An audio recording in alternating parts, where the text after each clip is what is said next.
Good morning. Welcome to Lesson 3-1, Adding, Subtracting, and Scalar Matrices. This is your warm-up for today. Using your computers, look up 3 ways that matrix are used in real life. List those 3 ways for your warm-up today. Here are some examples: computer programming, architecture, robotics, surveys, graphing, electrical sequence, population, scientific studies, inventory, banking, and here's a biggie, encryption. In this unit, you're going to learn about the following things: basics of matrices, how to do it on your calculator, the TI-84, multiplying, dividing, determinants, inverses, using matrices as systems of equations instead of elimination or substitution, or graphing, encryptions. We will have a project, and then we're going to learn about augmented matrices, okay? But for today, we're going to learn the basics of matrices, which is adding, subtracting, and your scalar. So, here is our goal.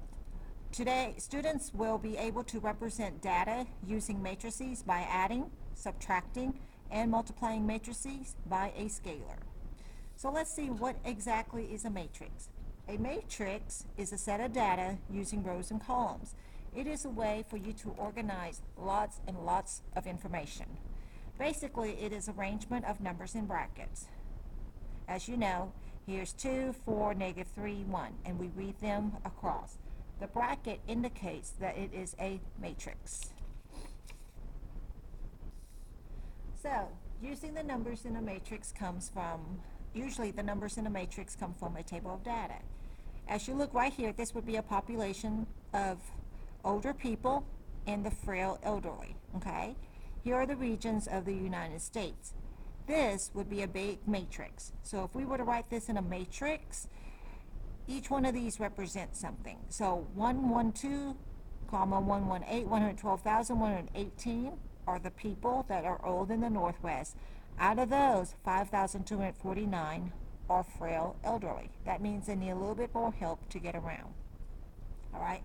So you would write that as a matrix. If I were to write this as a matrix, I would put bracket around them, and then I would have a matrix. And I'll show you one where it's a lot smaller, okay? So this is how you would go about creating a matrix. All you do is you copy the numbers from the table into a set of brackets.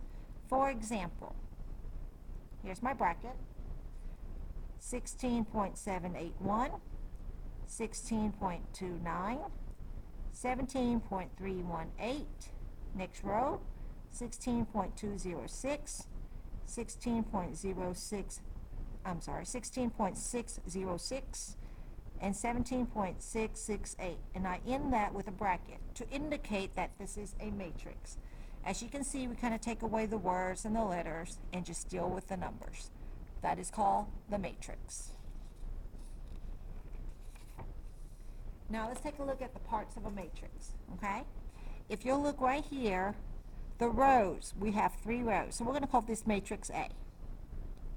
So you have 3 rows. 1, 2, 3.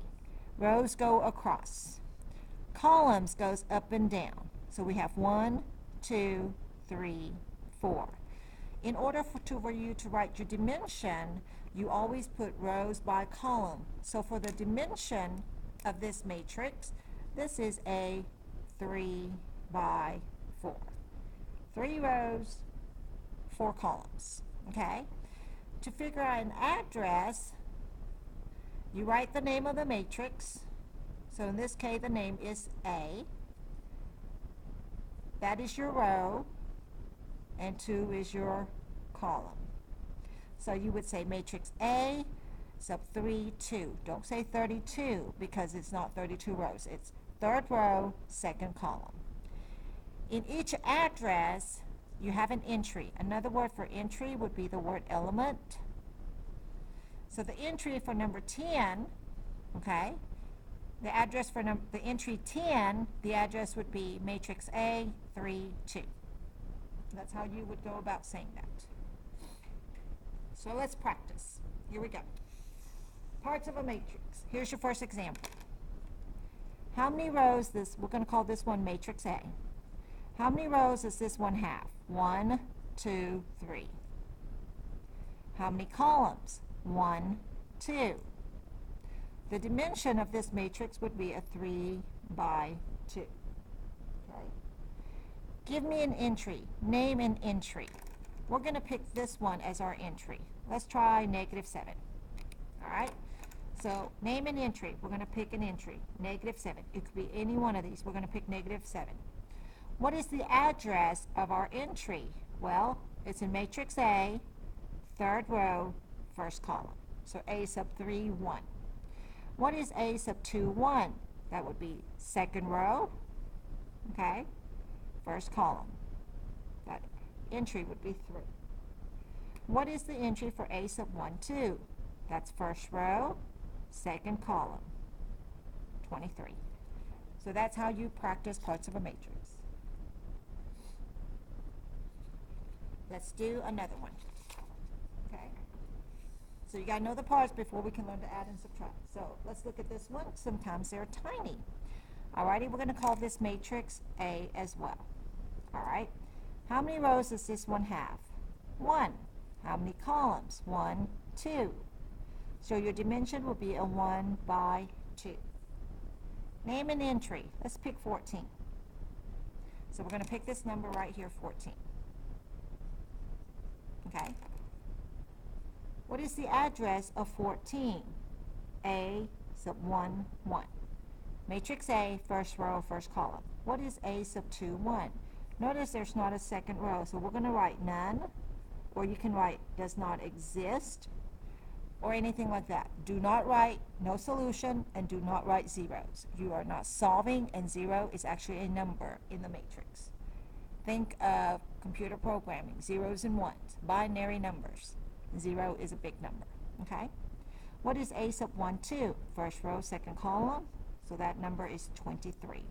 D and E is a short way for saying does not exist. Tell me something that is not there, okay? But do not write zeros and no solution. All right. Next part. Sometimes they can be big. Well, let's look at this big one right here, okay? I'm going to call this one matrix A also. Let's take a look. How many rows does this matrix have? 1, 2, 3. How many columns? 1, 2, 3, 4, 5. So your dimension is a 3 by 5. Okay? Name an entry. Let's just pick any number. What entry do you guys want? Let's pick -8. Sounds like a good number, right? So we're going to pick an entry. We're going to pick -8. What is the address of my entry? So A, it's in the second row, fourth column, A24. What is at A sub 3, 3? Third row, third column. The answer is 8, entry 8. What is at A sub 3, 5? 3, 5, 1, 2, 3, 4, 5, -1. So that entry is -1. And that's how you answer all those solutions. Okay? Sometimes they can be square. So let me give you an example of what a square matrix are. Guess what shape they form? A square. An example of a square matrix would be like a 2 by 2, 3 by 3, 4 by 4, 5 by 5. You get my drift? Okay? So it forms a square. So the rows and the columns will be the same. So let's take a look at this example. We're going to call this one matrix A as well. How many rows do you have? 1, 2. How many columns? 1, 2. So your dimension is a 2 by 2. That tells you that is a square matrix. Name an entry. So what entry do you guys want to pick? Let's pick this one right here, this time. So we're going to pick 21. What is the address of our entry? A sub 2, 2. Second row, second column. What is this entry at A sub 1, 1? 14. First row, second column, first row, second column. That'll be 23. Okay. And that's how you go about answering rows, columns, dimension, entry, address. Make sure you know those. All right. So what's the point of why you need to learn matrix? Well, the reason is there's encryption softwares, computer programming, geology, physics, robotics, organizational skills, making universal changes, and also economics. Okay? All right. I hope you guys have all these notes down. We're going to continue part 2 in just a little bit.